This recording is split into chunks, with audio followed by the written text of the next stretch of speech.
মানুষের আকর্ষণ, মানুষের ঝোঁক খুব বেশি। তো আল্লাহ পাক বলেছেন আমার সঙ্গে যে ব্যবসাটি হবে সেই ব্যবসায় 3টি পুঁজি লাগাতে হবে। কয়টি পুঁজি ভাই? 1 নম্বর হচ্ছে তুমিনুনা বিল্লাহ, আল্লাহর প্রতি ঈমান আনতে হবে। ও রাসূলিহি, রাসূলের প্রতি ঈমান আনতে হবে। ওয়া তুজাহিদুনা ফি সাবিলিল্লাহ, আল্লাহর রাস্তায় জিহাদ করতে হবে মাল দিয়ে আর জান দিয়ে। এই 3টি পুঁজি লাগাতে হবে।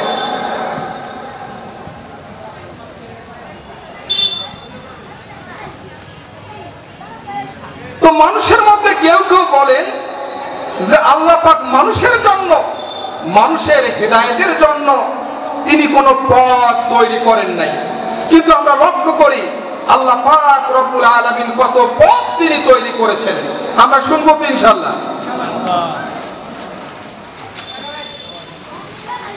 মহাসমুদ্রের ভিতরে মাসের পর মাস জাহাজ চলে, দিনের বেলা সূর্য দেখে নাবিক তাদের জাহাজগুলিকে নেভিগেট করলো, পথ দেখালো। রাতের অন্ধকারে নাবিক যেন তার গতিপথ হারিয়ে না ফেলে, এজন্য রব্বুল আলামিন আকাশে তারকা তিনি খচিত করে রেখেছেন। মরুভূমির ভিতরে হাজার হাজার মাইল মরুভূমি, গাছ নেই, পালা নেই, কোনো চিহ্ন নেই, বাড়ি ঘর নেই। এই মরুভূমির ভেতরে কোনো মানুষ যদি ঢুকে যায় সে যেন পথ হারিয়ে বিপদগামী হয়ে না যায়। এজন্য রব্বুল আলামিন মরুভূমির ভেতরে নিশানা বানিয়ে রেখেছেন। পাহাড়ের ভিতরে, জঙ্গলের ভিতরে কোন সরকার রাস্তা বানাই নাই, যেখানে প্রয়োজন সেখানে মানুষেরা কিছু কিছু রাস্তা বানিয়ে নিয়েছে। এই অরণ্যের ভিতরে, এই জঙ্গলের ভিতরে কোন মানুষ যদি ঢুকে যায় সে যেন পথ হারিয়ে বিপদগামী হয়ে না যায়, প্রাণ নাশ না হয়ে যায়। এজন্য রব্বুল আলামিন পাহাড়ের ভিতর থেকে গিরিপথ তৈরি করেছেন পানির অভাবে, যাতে করে পানি কুল মরে না যায়। এজন্য রব্বুল আলামিন পাহাড়ের উপর থেকে সুমিষ্ট পানির ঝর্ণা দ্বারা তিনি প্রবাহিত করেছেন। যে রব্বুল আলামিন আকাশে তারকা তৈরি করলেন নাবিক তার পথ হারিয়ে না ফেলে, সেজন্য যে রব্বুল আলামিন মরুভূমির ভিতরে নিশানা বানিয়ে রেখেছেন মানুষ না হারায়, সেজন্য যে রব্বুল আলামিন পাহাড়ের ভিতরে গিরিপথ তৈরি করে রেখেছেন মানুষ না মরে, সেজন্য সেই রব্বুল আলামিন বিশ্ব মানবতা চলতে গিয়ে তার জীবনের রাজনীতিকে মোড়ে মোড়ে, তার জীবনের অর্থনীতির মোড়ে মোড়ে, তার জীবনের সংস্কৃতির মোড়ে মোড়ে, তার জীবন চলার প্রতিটি অঙ্গনের মোড়ে মোড়ে হিদায়াতের বাতি জ্বালিয়ে রাখেন নাই। এটা যে চিন্তা করে সে নিজের উপরে জুলুম করে এবং আল্লাহ পাক রব্বুল আলামিনের কুদরতকে সীমাবদ্ধ করতে চায়। আল্লাহ রাব্বুল আলামিন এই পৃথিবীতে নবী পাঠিয়েছেন, রাসূল পাঠিয়েছেন। এই নবীরা হচ্ছেন নিষ্পাপ মাসুম বেগুনা। এই নবীদেরকে তিনি পাঠিয়েছেন মানুষের হেদায়েতের জন্য, মানুষ যাতে করে অন্ধকারে হারিয়ে না যায়, সঠিক পথের সন্ধান পায়। এজন্য রব্বুল আলামিন যুগে যুগে মানবতার কল্যাণের জন্য, মানবতার মুক্তির জন্য, মানুষকে সঠিক পথের সন্ধান দেওয়ার জন্য তার পক্ষ থেকে নবী পাঠিয়েছেন, রাসূল পাঠিয়েছেন। বলেন সুবহানাল্লাহ। ভাই খারাপ লাগতেছে নাকি? খারাপ লাগতেছে? এই নবীদের সর্বশেষ নবী, সর্বশেষ রাসূল কে বলুন? মুহাম্মদুর রাসূলুল্লাহ সাল্লাল্লাহু আলাইহি ওয়াসাল্লাম। যে ব্যক্তি নবীজির উপরে দরুদ পড়বে রব্বুল আলামিন তার আমলনামায় 10টা রহমত লিখে দেন। আর যে ব্যক্তি, আল্লাহ রাসূল বলেছেন, যে ব্যক্তি আমার নাম শোনা মাত্র দরুদ পড়লো না, সে আমার প্রতি বকিলি করলো। আর যে ব্যক্তি আমার নাম শোনা মাত্র আমার উপরে দরুদ পড়লো, রব্বুল আলামিন তার আমলনামায় 10টি রহমত লিখে দেন।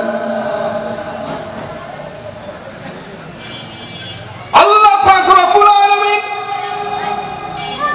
আমার রাসূল সম্পর্কে কোরআনুল কারীমের মধ্যে বলেছেন, قد جاءكم من الله نور وكتاب مبين। আমি আল্লাহ তাআলার পক্ষ থেকে তোমাদের জন্য এসেছে নূর ওয়া কিতাবুম মুবিন, সুস্পষ্ট একখানা কিতাব। আর নূর বলা হয়েছে আমাদের প্রিয় নবী জনাবে মুহাম্মদুর রাসূলুল্লাহ, যারা বলেন সাল্লাল্লাহু আলাইহি ওয়াসাল্লাম। তিনি হচ্ছেন নূর, তিনি আমাদেরকে আলো দেখাবেন, আমাদেরকে পথ দেখাবেন, যাতে করে আমরা অন্ধকারে হারিয়ে না যাই। অন্ধকারটা কি? মানব রচিত যত তন্ত্র মন্ত্র রয়েছে সবগুলিকে আল্লাহ পাক অন্ধকারের রাস্তা বলেছেন, তাগুত বলেছেন। এই তাগুতের পথে যেন আমরা না চলি, এজন্য আল্লাহ পাক রব্বুল আলামিন সঠিক পথের সন্ধান দেওয়ার জন্য রাসূলকে পাঠিয়েছেন। কোরআনুল কারীমে আমাদের রাসূলকে বলা হয়েছে সিরাজাম মুনীরা। কি বলা হয়েছে? প্রজ্জ্বল এক প্রদীপ। প্রদীপ পর্যন্ত আপনারা ওই যে হারিকেন জ্বালিত কুফি বাতি, হারিকেন, লন্ঠন ইত্যাদি, চেরাগ।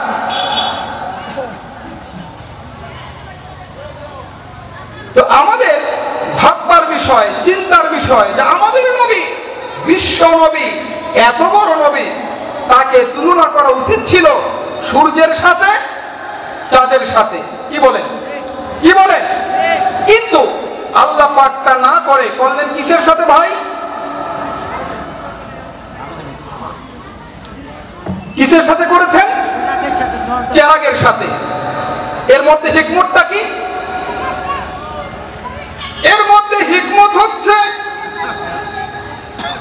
সূর্য যত বড় হোক, তার আলো যত তীব্র এবং প্রখর হোক, কিয়ামত পর্যন্ত যদি সূর্য চেষ্টা চালায়, ছোট্ট একটি সূর্যের জন্ম দিতে পারবে না।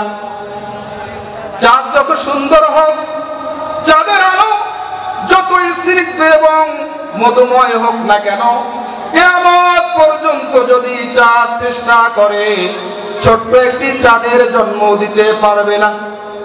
কিন্তু আপনাদের এলাকায় একটি চেরাগ আছে, একটি কুফি বা বাতি আছে, আর গোটা রংপুর বিভাগের ভিতরে কোথাও আলো নেই, ইলেকট্রিসিটি নেই, অন্ধকারে নিমজ্জিত।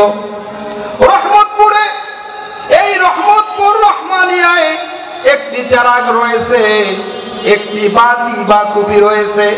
এইটা শুনে গোটা রংপুর বিভাগের লোক যদি আসে আর এই চেরাগে থেকে আলো গ্রহণ করে, তাহলে বলুন মূল চেরাগ থেকে, মূল আলো থেকে আলো কমে যাবে নাকি? একটি চেরাগের আলো দিয়ে তাম পৃথিবীতে আলো বিকরণ করা যায়।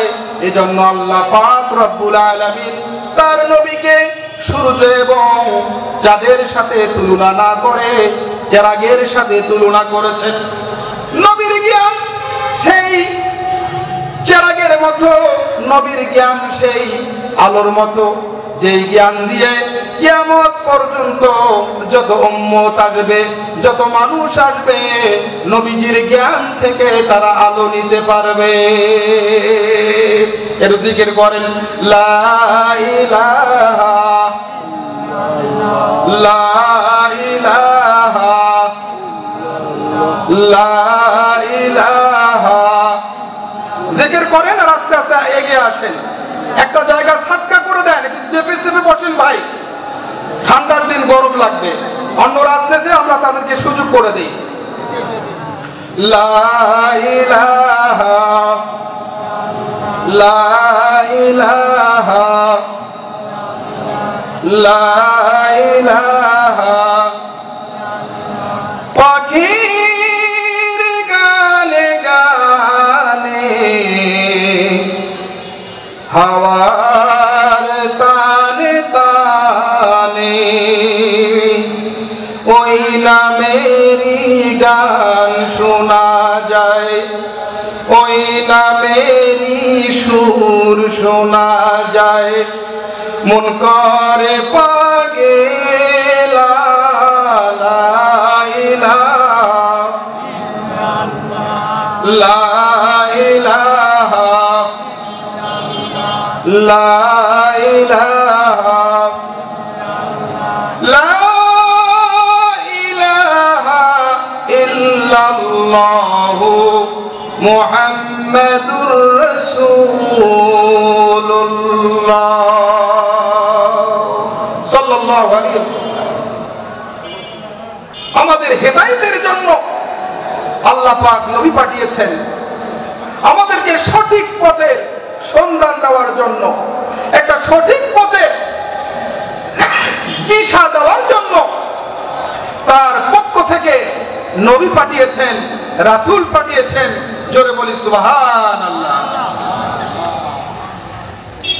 ভাই, আপনাদের কি মন খারাপ? আপনাদের খারাপ লাগতেছে নাকি?